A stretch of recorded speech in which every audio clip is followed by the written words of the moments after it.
오늘 함께 나누실 말씀은 역대상 18장 1절부터 8절까지의 말씀입니다. 구약성경 역대상 18장 1절부터 8절까지의 말씀을 우리 다 같이 한 목소리로 합독하시겠습니다. 읽겠습니다. 그 후에 다윗이 블레셋 사람들을 쳐서 항복을 받고 블레셋 사람들의 손에서 가드와 그 동네를 빼앗고 또 모압을 침해해 모압 사람이 다윗의 종이 되어 조공을 바치니라. 소바 왕 하다데셀이 유브라데 강가에서 자기 세력을 펴고자 하매 다윗이 그를 쳐서 하마까지 이르고 다윗이 그에게 병거 1000대와 기병 7000명과 보병 20000명을 빼앗고 다윗이 그 병거 100대의 말들만 남기고 그 외의 병거의 말은 다 발의 힘줄을 끊었더니 다메섹 아람 사람이 소바 왕 하다데셀을 도우러 온지라. 다윗이 아람 사람 22000명을 죽이고 다윗이 다메섹 아람에 수비대를 두매 아람 사람이 다윗의 종이 되어 조공을 바치니라. 다윗이 어디로 가든지 야훼께서 이기게 하시니라. 다윗이 하다데셀의 신하들이 가진 금 방패를 빼앗아 예루살렘으로 가져오고 또 하다데셀의 성읍 디브핫과 군에서 심이 많은 놋을 빼앗았더니 솔로몬이 그것으로 놋대야와 기둥과 놋그릇을 만들었더라. 아멘.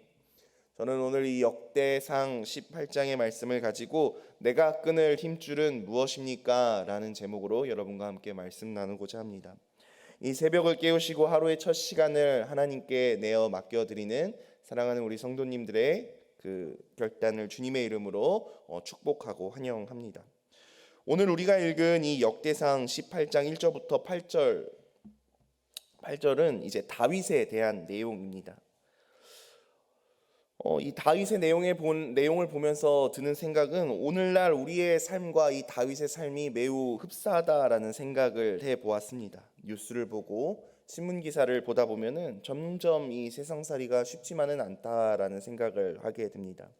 높아진 금리는 떨어질 생각을 하지 않고 있고요. 최근 중동 국가들의 그 원유 감산 발표에 따라 국제 유가 또한 다시 오르고 있을 뿐만 아니라 우리가 삶 속에서 체험하는 그 삶 속의 물가 또한 너무나도 가파르게 오르는 것 같습니다. 또한 미국과 중국이라는 그 고래들의 싸움에 껴서 그 새우의 등이 터지는 것과 같은 그러한 형국이 마치 우리가 처한 이 대한민국의 현실이 아닌가, 이러지도 저러지도 못하는 상황이 우리의 상황이 아닌가라는 생각을 조심스레 해보았습니다. 이렇게 전쟁과 같이 어렵고 힘든 순간에 우리는 어디서 어떻게 평안을 얻고 또 더 나아가 범사에 승리하는 삶을 살아갈 수 있을까요? 오늘 우리가 함께 읽은 본문은 계속해서 다윗 왕에 대한 이야기를 성경은 이야기하고 있습니다. 오늘 우리가 읽은 역대상 18장의 내용을 한 문장으로 요약을 한다면은 다윗이 어딜 가든지 누구를 만나든지 전쟁에서 승리하더라라고 요약할 수 있을 것입니다. 다윗이 어디를 가든지 누구를 만나 싸우든지 간에 승리하였더라라고 요약할 수 있을 것 같습니다. 어디를 가든지 누굴 만나든지 어떤 이와 전쟁을 하면서 싸우든지 간에 다윗이 매번 승리하였다라는 내용이 오늘 본문에 소개되고 있습니다. 오늘 본문에서 다윗은 왕으로서 군대를 이끌고 나아가 이방 나라들과 전쟁을 하고 있는 모습을 볼 수 있는데요. 1절 말씀에 보니까 다윗이 블레셋 사람들을 쳐서 항복을 받고 가드라는 지역을 빼앗아 왔다라고 소개하고 있습니다. 우리는 너무나도 유명한 블레셋 가드 사람, 가드가 낳은 대표적인 그 용사에 대하여 우리는 알고 있습니다. 너는 칼과 창과 단창으로 내게 나아오거니와 나는 만군의 야훼의 이름, 내가 모욕하는 이스라엘 군대 하나님의 이름으로 내게 나아오너라 라고 다윗이 외치며 싸웠던 그 사람, 바로 골리앗의 고향이 가드 아니겠습니까? 다윗이 지금 블레셋이라는 나라와 싸워서 골리앗의 고향이었던 가드를 차지하였다, 블레셋과의 전쟁에서 승리하였다라고 이야기하고 있습니다. 뿐만 아닙니다. 2절 말씀에 보니까 다윗이 모압을 침해 모압 사람이 다윗의 종이 되어 조공을 바쳤다라고 소개하고 있습니다. 블레셋과 싸워서만 승리했을 뿐만 아니라 모압과도 싸워서 다윗이 승리했고 그들이 다윗의 종이 되어서 다윗에게 조공을 바쳤다라고 성경이 소개하고 있는 것이죠. 또 3절에 보니까 소바라는 나라의 왕 하다데셀이 나오는데요. 이 사람이 유브라데 강가에서 자기 세력을 펴고자 했으나 다윗이 그를 쳐서 하맛이라는 곳까지 쫓아내고 4절에 보니까 다윗이 그에게서 병거 1000대와 기병 7000명과 보병 2만 명을 빼앗아 왔더라라고 오늘 본문은 소개하고 있습니다. 지금 다윗이 이끄는 이스라엘이 블레셋, 모압, 소바 이처럼 이런 그 이방 나라들과 연달아 연이어서 전쟁을 하고 있는 것입니다. 한 국가가 다수의 나라와 연이어서 전쟁을 하면은 많은 전쟁 물자도 필요할 것이고요. 전쟁에서 죽게 되는 여러 군사들로 인하여서 국민들의 사기도 떨어질 것이고 여러모로 매우 불리한 상황 아니겠습니까?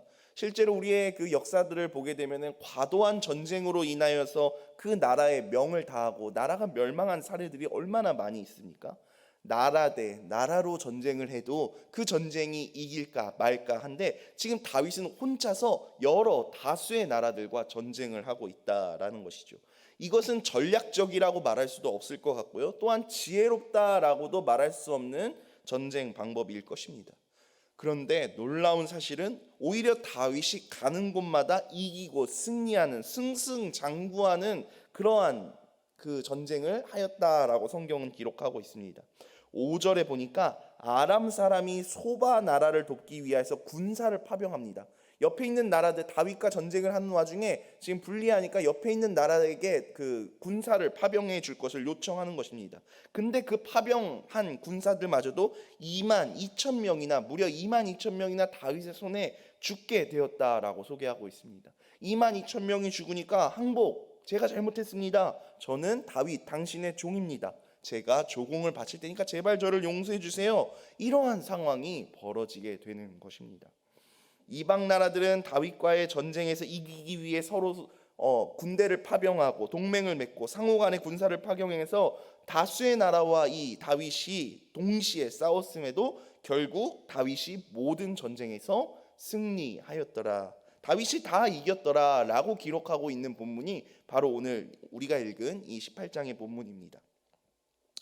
이처럼 오늘 본문 속 다윗이 모든 전쟁에서 다 승리할 수 있었던 그 승리의 비결은 무엇일까요? 다윗에게 어떠한 최첨단의 무기가 있어서일까요? 아니면 다윗이 이끄는 이스라엘 병력이 월등하게 많아서일까요? 성경은 다윗이 다른 나라들과 전쟁을 하고 항상 승리할 수 있었던 그 승리의 비결에 대해서 명확하게 말씀하고 있는데요. 오늘 우리가 읽은 역대상 18장 6절의 하반절입니다. 제가 한번 읽어보겠습니다. 다윗이 어디로 가든지 야훼께서 이기게 하시니라. 아멘. 다윗이 어디를 가든지 어떤 나라를 만나든지 누가 이기게 하셨다고요? 네, 야훼께서 이기게 하시니라 라고 성경은 정확하게 확실하게 다윗이 승리할 수 있었던 그 비결에 대하여서 우리에게 말씀하고 있습니다. 사랑하는 성도 여러분, 우리는 우리에게 맡겨진 시간을 살아가다 보면 예상치 못하였던 그러한 인생의 어려움을 만나게 됩니다. 근데 어떠한 어려운 상황과 환경이 있을지라도 어떠한 거대한 문제가 나를 삼키려 할지라도 그 문제로부터 우리를 건져주시고 우리를 이기게 하시고 우리를 승리케 하시는 분은 누구십니까? 오직 야훼 하나님이신 줄 믿습니다. 오늘 다윗을 이기게 하신 하나님이 우리 송파교회의 하나님이 되십니다. 나의 하나님이 되십니다. 오늘 다윗을 승리하게 하신 하나님께서 사랑하는 우리 여의도 순복음 송파교회 모든 성도님들의 삶을 승리케 하여 도와주시기를 간절히 축복하고 기도합니다. 우리 그리스도인은 나의 힘과 나의 능력으로 살아가지 않습니다. 나의 경험과 내 힘과 나의 지식, 나의 그 어떤 것을 의지하는 자가 그리스도인이 아닙니다. 지금도 살아 역사하시고 지금도 나와 동행하시는 세상 끝날까지 너와 함께 하겠다라고 말씀하신 그 임마누엘의 하나님, 그 하나님의 힘과 하나님의 능력으로 살아가는 자가 그리스도인인 줄 믿습니다.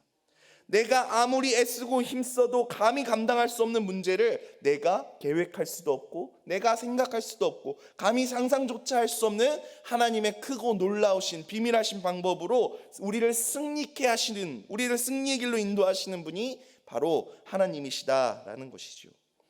근데 제가 오늘 본문을 살펴보면서 이해되지 않았던 한 부분이 있는데요. 오늘 본문의 4절 말씀입니다. 4절 말씀.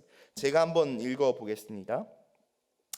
다윗이 그에게서 병거 1000대와 기병 7000명과 보병 2만 명을 빼앗고 다윗이 그 병거 100대의 말들만 남기고 그 외 병거의 말은 다 발의 힘줄을 끊었더라.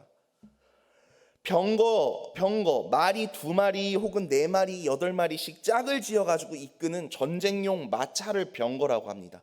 그 뒤에 마차가 달려 있고요. 앞에 말이 2마리도 끌고 앞에 4마리도 끌고 심지어 8마리도 끄는 그러한 전쟁용 마차를 우리가 병거라고 이야기합니다. 아마 영화 같은 데서 아마 한 번씩은 보셨던 기억이 있으실 것입니다. 오늘날로 치면 이 병거는 장갑차 혹은 탱크와 비슷한 역할을 하는 군대 무기입니다. 이러한 병거를 다윗이 그 이방 나라와 전쟁을 통하여서 무려 1000대를 빼앗았다라고 합니다. 병거 한 대를 이끄는 말의 수를 2마리로만 계산을 해도 병거가 1000대면은 몇 마리입니까? 2000마리의 말인 거죠. 그렇죠? 만약 이 병거를 이끄는 말이 4마리가 있었다. 그러면은 4000마리, 8마리면은 8000마리의 말을 다윗이 노획했다라는 말이 됩니다. 또한 기병 7000명. 기병은 말을 타고 전장을 빠르게 이동하는 기동력 있게 이동하는 그러한 군사를 의미하죠.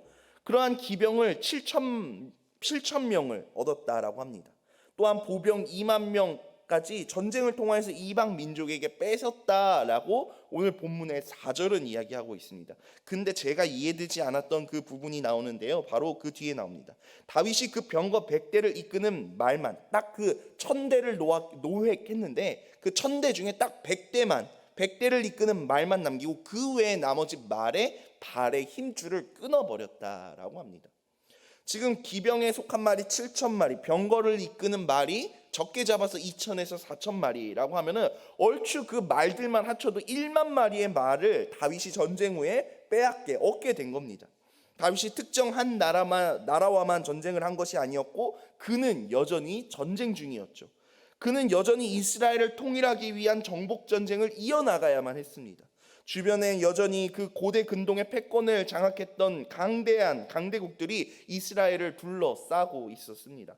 근데 오늘 본문은 다윗이 병거 100대분의 말만 냅두고 소중한 전쟁 무기이자 전쟁 자원인 말의 그 발의 힘줄을 끊어버렸다라고 합니다. 발의 힘줄이 끊어진 말이 과연 잘 달릴 수 있을까요? 말이 하는 그 역할이 무엇입니까? 전쟁 물자를 운송하고 짐을 싣고 또한 그 병거, 그 아까 그 탱크 장갑차와 같았던 그 병거를 끌 수 없는 것이죠. 전쟁 물자로서 전쟁 무기로서 그 역할과 그 기능을 상실케 했다라는 것입니다. 지금 다윗은 전쟁 중에 있습니다. 병거는 오늘날로 치면 장갑차 탱크와도 같은 전쟁 무기입니다. 또한 말들은 전쟁에 필요한 보급품과 같은 짐을 나르기도 하고 또한 빠른 기동력을 활용할 수 있는 당대 최고의 무기가 말이었다라는 것이죠. 오늘날도 러시아와 우크라이나가 전쟁을 하면서 이웃 나라들로부터 그 전쟁 무기들, 전쟁 물자를 받아오기 위해서 얼마나 많은 노력들을 기울이고 있습니까? 요 며칠 뉴스나 신문을 보면 가장 많이 나오는 뉴스도 그런 거 아닐까요? 한국이 우크라이나에 전쟁 무기를 지원하면 러시아는 한국을 적대국으로 간주하겠다. 이런 뉴스들이 많이 나오잖아요. 서로 그 전쟁 물자, 전쟁 무기를 얻기 위해서 그토록 노력하는 것이 바로 전쟁입니다. 전쟁에 있어서 그만큼 물자와 무기가 중요하기 때문이죠. 근데 다윗은 전쟁 중에 말의 그 발의 힘줄을 자름으로 오늘날로 치면은 장갑차 탱크를 수천 대를 망가뜨린 것입니다. 이거 너무나도 바보 같은 행동 아닙니까? 한 나라를 이끄는 지휘관이 자국의 무기를 스스로 망가뜨리다니요. 그것도 한두 개만 망가뜨리는 게 아니라 전쟁에서 뺏어온 1000대 중에 100대만 남기고 나머지 900대의 병거를 이끄는 말의 발의 힘줄을 다 끊어버렸다라는 거예요. 10개 중에 9개는 버리고 하나만 취했다라는 것이죠. 다윗이 왜 이러한 행동을 한 것일까요? 다윗이 무지해서요? 다윗이 전쟁 무기로 사용될 그 말의 발의 힘줄을 다윗이 무지해서 다 끊어 놓았을까요? 다윗이 그 말의 발의 힘줄을 끊어 놓은 이유는 단 하나입니다. 명확합니다. 다윗이 병거와 말을 의지하지 않고 하나님을 의지하였기 때문입니다. 하나님의 말씀을 의지하는 사람이 바로 다윗이었기 때문입니다.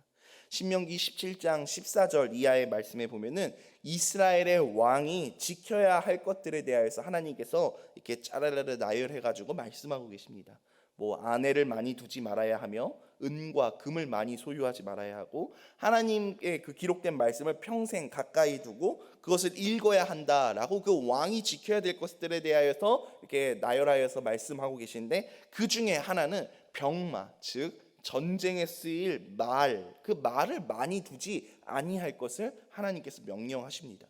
이스라엘의 왕은 왕의 왕 되시는 하나님만을 의지해야지 그가 소유한 칼, 창, 병거나 말 이런 것들을 의지하여서는 아니 되기 때문에 그렇습니다.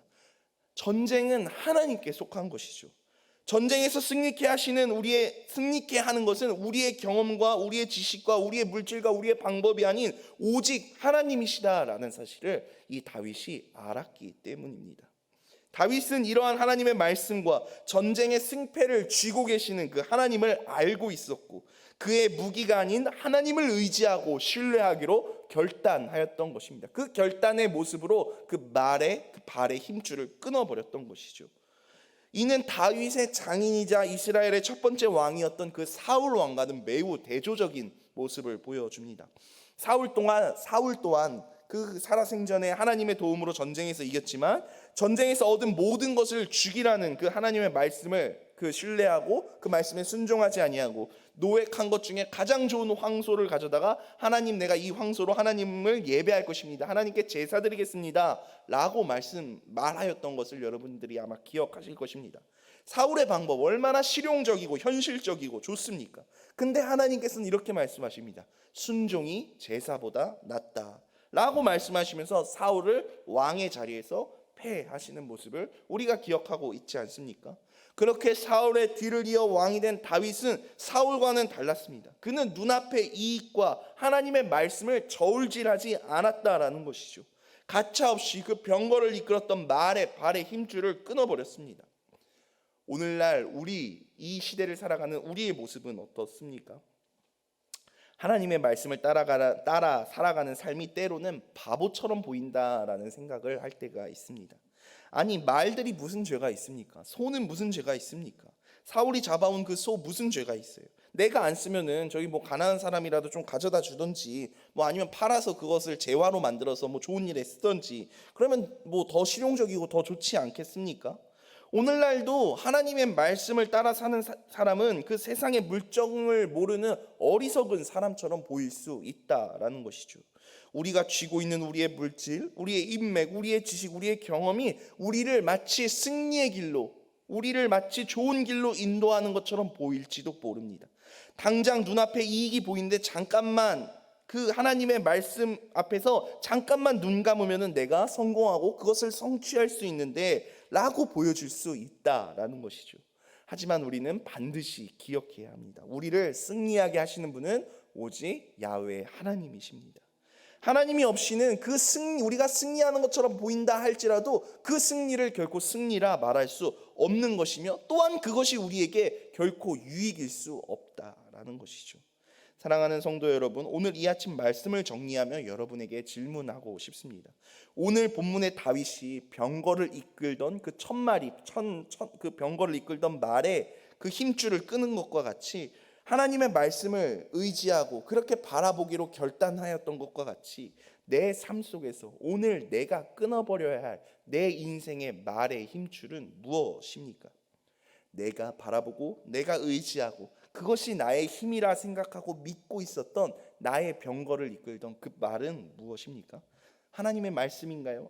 아니면 그것이 아닌 그 외에 다른 어떠한 것인가요? 무엇이 있어야 그 인생의 만족감을 누리고 안정감을 누리고 평안함을 누리고 계십니까? 하나님께서 오늘 이 아침 새해 날을 우리에게 선물로 주셨습니다. 오늘 하루도 우리를 부르신 삶의 자리에서 다른 어떤 것에 우리의 시선을 빼앗기지 않고 오직 내가 어디에 있든지 나와 함께 하시는 그 하나님을 믿고 의지함으로 그분께 내 삶을 내어 맡겨드리고 그분께 내 삶을 의탁함으로 나를 부르신 삶의 자리에서 그 하나님의 말씀과 동행함으로 말미암아 날마다 승리하는 삶을 살아가시는 사랑하는 우리 여의도 순복음 송파교회 성도님들이 되시기를 주님의 이름으로 축원합니다. 제가 기도하겠습니다. 사랑과 은혜가 많으신 하나님 감사합니다. 하나님 오늘도 이 아침 우리를 인도하여 주시고 불러주심에 감사드립니다. 하나님 우리의 삶의 자리에서 우리가 끊어버려야 할 그 우리 인생의 말의 힘줄은 무엇입니까? 하나님의 말씀과 하나님이 아닌 그 다른 어떤 것을 의지하고 그것으로 말미암아 힘을 얻고 평안을 누리며 살아가진 않았나 우리의 삶을 되돌아보는 이 아침이 되기를 소원합니다. 하나님 우리를 승리케 하시는 분은 오직 야훼 하나님이십니다. 우리가 다른 어떤 것을 의지하지 않고 다른 어떤 것을 바라보지 않고 오직 하나님만을 하나님의 말씀만을 바라보고 그 말씀과 함께 동행하는 삶을 살아가기를 소원합니다.